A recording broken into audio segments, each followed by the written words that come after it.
Hello friends, good morning. આજે આપણે ધોરણ 7માં વિષય સામાજિક વિજ્ઞાન પ્રકરણ 9 પૃથ્વીની આંતરિક રચના અને ભૂમિ સ્વરૂપો વિશે ભણીશું. તો ચાલો હવે આપણે જોઈએ પૃથ્વીની આંતરિક રચના અને ભૂમિ સ્વરૂપ. પૃથ્વીની આંતરિક રચના એટલે આંતરિક એટલે અંદરની. પૃથ્વીની અંદરની રચના કેવી છે અને ભૂમિ એટલે જમીન અને ઉપરના જમીન પણ થાય ને પૃથ્વી પણ અને ભૂમિના સ્વરૂપો કેવા છે તો આપણે એ વિશે આ પાઠમાં ભણવાનું છે. પૃથ્વી એક એવો ગ્રહ છે જેના પર વિકસિત જીવન જોવા મળે છે. આપણે સૂર્યમંડળ વિશે આગળના ધોરણમાં ભણી ગયા છે કે સૂર્યમંડળના 9 ગ્રહો છે. એમાં અત્યારે આપણને કેટલા દેખાય છે? 8 જ. એ ગ્રહ તો સાવ લુપ્ત જ થઈ ગયો છે, દેખાતો નથી. તો જે સૂર્યના સૌર પરિવારનો એક હિસ્સો પૃથ્વી છે એ પૃથ્વી ઉપર જ સૂર્યના આખું જે કુટુંબ છે એ કુટુંબમાંથી જે પૃથ્વી છે પૃથ્વી ઉપર જ જીવન વિકસિત છે. બીજા સૂર્યમંડળના કોઈ ગ્રહ પર જીવન વિકસિત છે નહીં. અને અન્ય અવકાશી પિંડોની જેમ પૃથ્વીનો આકાર પણ ગોળાકાર છે.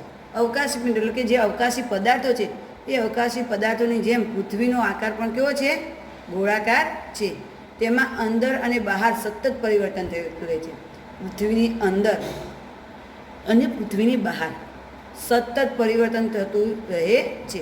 શું આપણે એવું વિચાર્યું છે? તમે ક્યારે એવું વિચાર્યું છે કે પૃથ્વીના અંદર પરિવર્તન કેવી રીતે થતું હશે?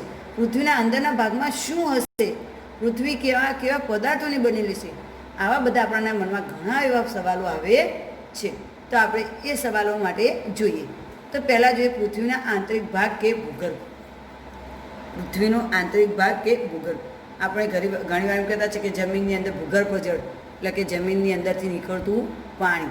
આવું આપણે સાંભળ્યું હશે કે ભૂગર્ભ જળમાં કે જમીનની અંદર પાણીનો સંગ્રહ કરીએ કે પાણી બોર દ્વારા જે પાણી નીકળે છે એ જમીનની અંદરથી પાણી નીકળે છે. તો આપણે શું જોવાનું છે? પૃથ્વીનો આંતરિક ભાગ એટલે કે અંદરનો ભાગ અને ભૂગર્ભ વિશે જોવાનું છે.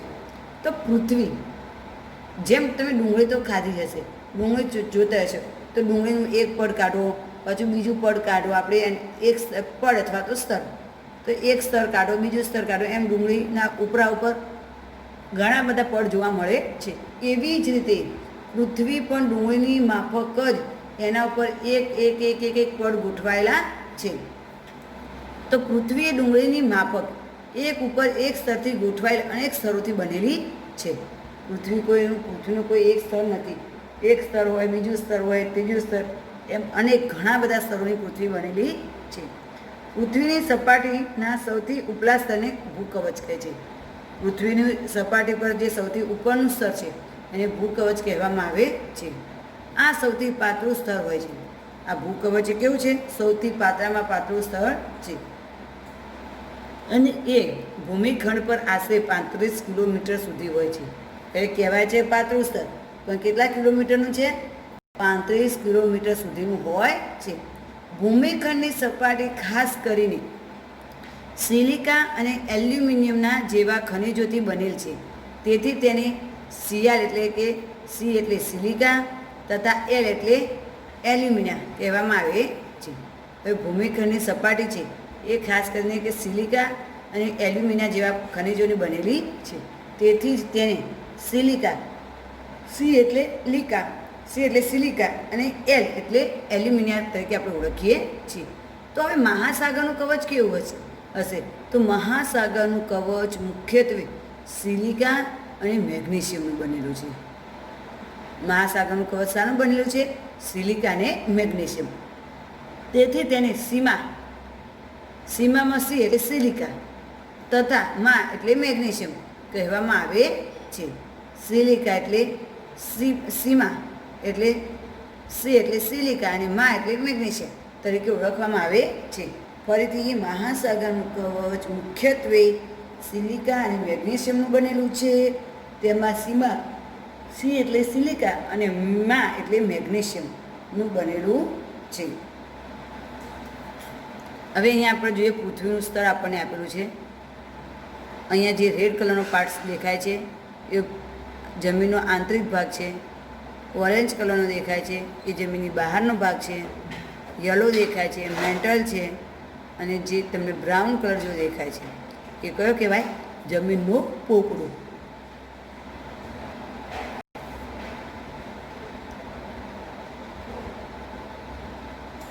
તો આ કવચ જાણવું ગમશે. તમને શું જાણવું ગમશે? કે પૃથ્વીના કદનો માત્ર 0.5% ભાગ ધન પોપડો છે. બાકીના 16% મેન્ટલ છે, 83% ભાગ ભૂગર્ભ છે અને 6371 કિલોમીટર એની શું છે? ત્રિજ્યા છે, જે અંદરનો ભાગ ભૂગર્ભ આંતરિક ભાગ છે. ફરીથી જોઈએ, પૃથ્વીનો માત્ર 0.5% ધન પોપડો છે, 16% મેન્ટલ છે, બાહ્ય ભાગ કેટલો છે? 83%. અને જ્યારે અંદરની એની ત્રિજ્યા કેટલી છે? 6371. આ કવચની બરાબર નીચે મેન્ટલ હોય છે, જે આશરે 2900 કિલોમીટરની ઊંડાઈ સુધી ફેલાયેલા હોય છે. આપણું આ જે કવચ છે, આ કવચની અંદર શું હોય છે? મેન્ટલ. અને મેન્ટલ 2900 કિલોમીટર એટલે કે 2900 કિલોમીટર સુધી ફેલાયેલા હોય છે. પૃથ્વીની સૌથી આંતરિક સ્તર ભૂગર્ભ છે.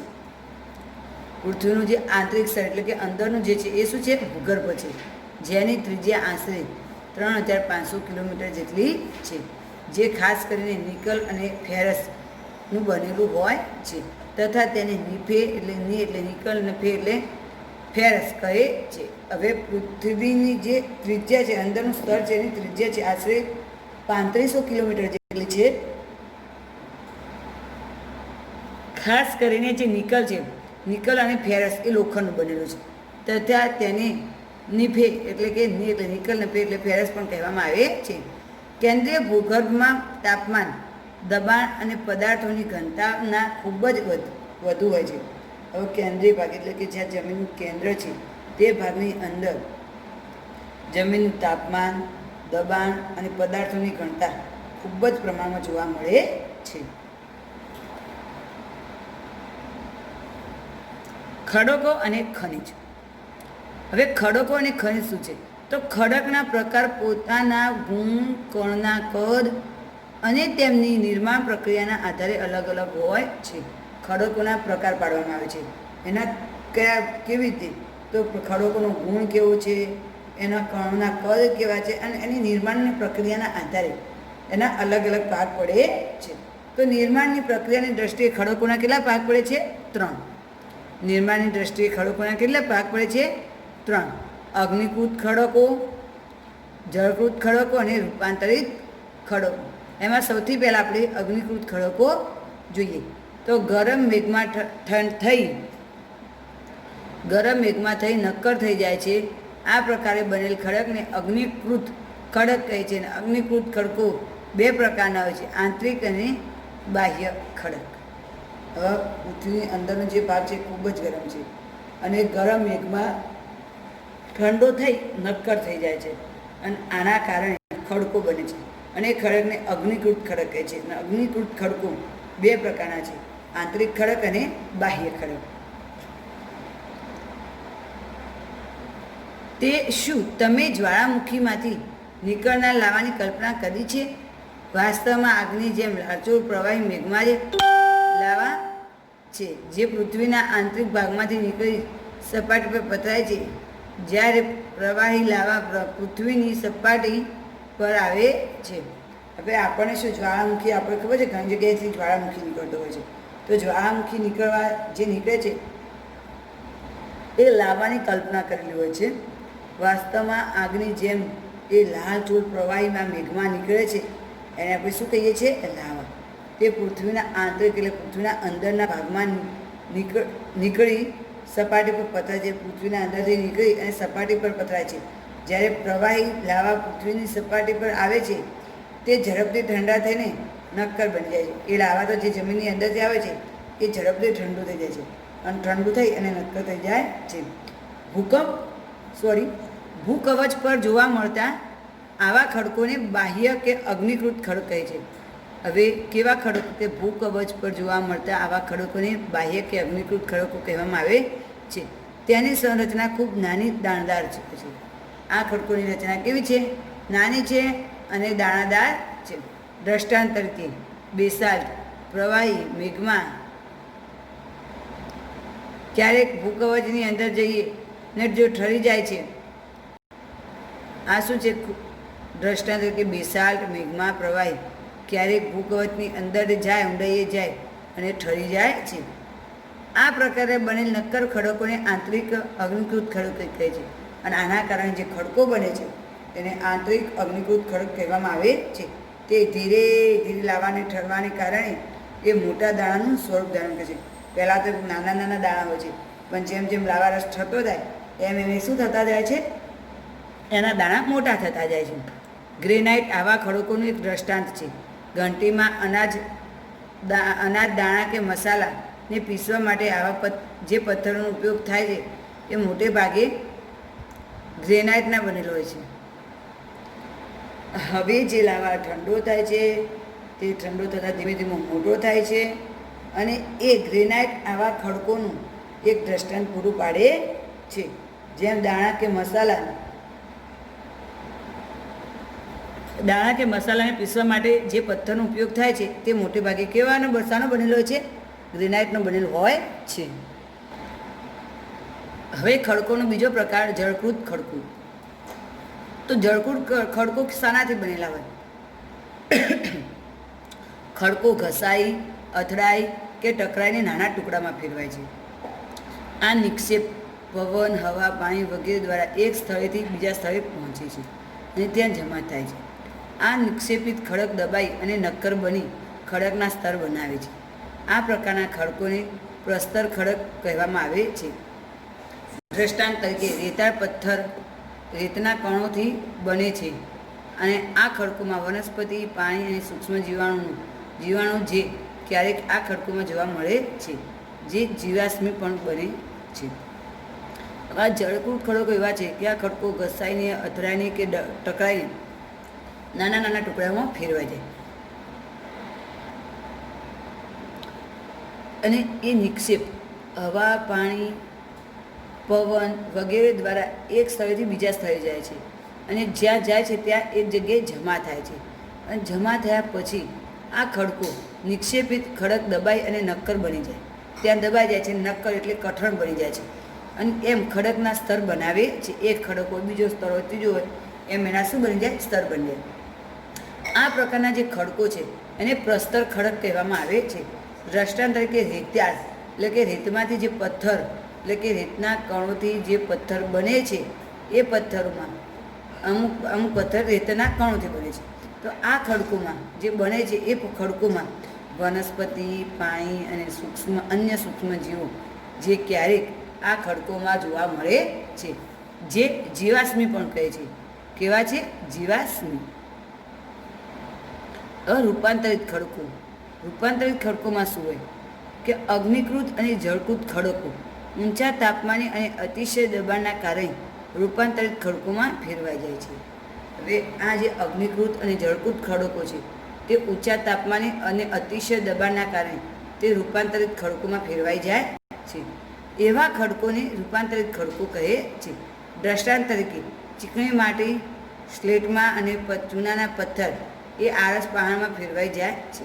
હવે આરસ પહાણનો પથ્થર કેવી રીતે બને છે? તો ચીકણી માટી હોય, સ્લેટ હોય અને ચૂનાના પથ્થર એમાંથી આરસ પારણમાં ફેરવાઈ જાય છે. જીવાશ્મી એટલે શું? એ જીવાશ્મી એટલે ખડકોના સ્તરમાં દબાયેલા મૃત વનસ્પતિ અને જીવજંતુના અવશેષોને જીવાશ્મી કહે છે. હવે અહીંયા ખડક ચક્ર અને જ્વાળામુખી બંને વસ્તુ આપેલી છે. તો પહેલાં ખડક ચિત્રમાં જોઈએ. અહીંયા મેઘમાં છે. મેઘમાંથી અગ્નિકૃત ખડકો, પ્રસ્તર ખડકો અને રૂપાંતરિત ખડકો બને છે. અહીંયા જ્વાળામુખી છે. જો આ પૃથ્વીનો અંદરનો પેટાનો ભાગ છે અને જ્વાળામુખી બહાર નીકળે એટલે શંકુ આકારનો ઢગ કરે છે. અને ક્રેટર એટલે કે એની અંદરથી જે ધુમાડા બીજી કોઈ જમીનની વનસ્પતિ નીકળે તેને શું કહેવાય છે? ક્રેટર.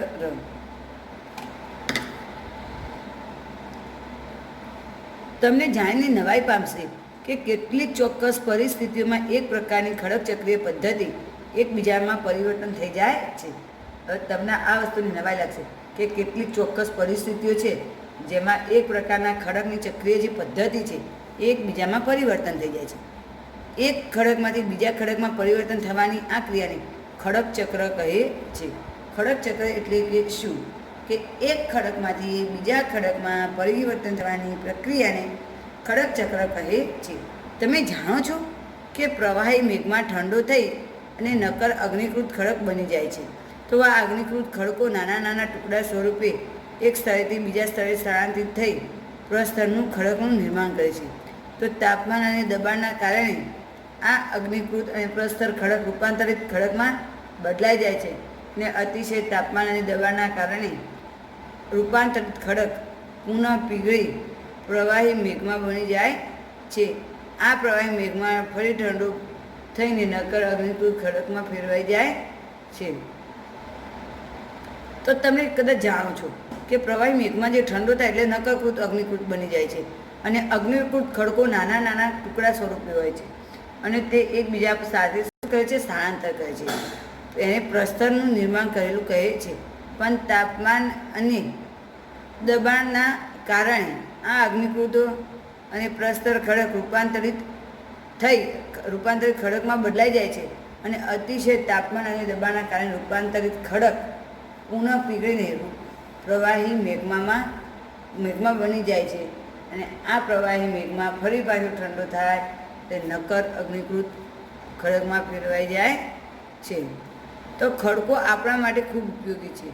નક્કર ખડકોનો ઉપયોગ સડક, મકાન અને ઇમારતો બનાવવા માટે કરવામાં આવે છે. તો ખડકો આપણા માટે ખૂબ જ ઉપયોગી છે. પણ જે નક્કર ખડકો છે એનો ઉપયોગ સડકો બનાવવા એટલે કે રસ્તાઓ બનાવવા, મકાન બનાવવા, ઇમારતો બનાવવા ઉપયોગ થાય છે. તો ખડક વિવિધ ખનિજોમાંથી બને છે. ખડકો શામાંથી બને છે? વિવિધ ખનિજોમાંથી. ખનિજ કુદરતી રૂપે જોવા મળતો પદાર્થ છે. ખનિજ આપણે કુદરતી રીતે જોઈ શકીએ છીએ જેમાં વિવિધ ભૌતિક ગુણધર્મ અને નિશ્ચિત રાસાયણિક મિશ્રણ હોય છે. જેની અંદર ભૌતિક ગુણધર્મ અને રાસાયણિક મિશ્રણ જોવા મળે છે. ખનિજ માનવજાતિ માટે ખૂબ મહત્ત્વનું છે. કેટલાકનો ઉપયોગ ઈંધણ તરીકે થાય છે જેમ કે કોલસો, કુદરતી વાયુ, ખનિજ તેલ અને પેટ્રોલિયમ.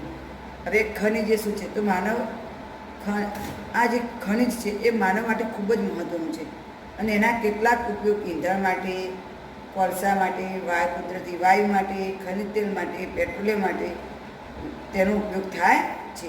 તેનો ઉપયોગ વિવિધ ઉપયોગો અને ઔષધિઓ બનાવવા માટે પણ થાય છે જેમ કે લોખંડ, એલ્યુમિનિયમ, સોનું, યુરેનિયમ વગેરે. આ જે ખડકો છે એનો ઉપયોગ વિવિધ ઉદ્યોગો અને વિવિધ અવશેષો બનાવવા માટે પણ થાય છે જેમ કે લોખંડ, એલ્યુમિનિયમ, સોનું, યુરેનિયમનો વગેરે.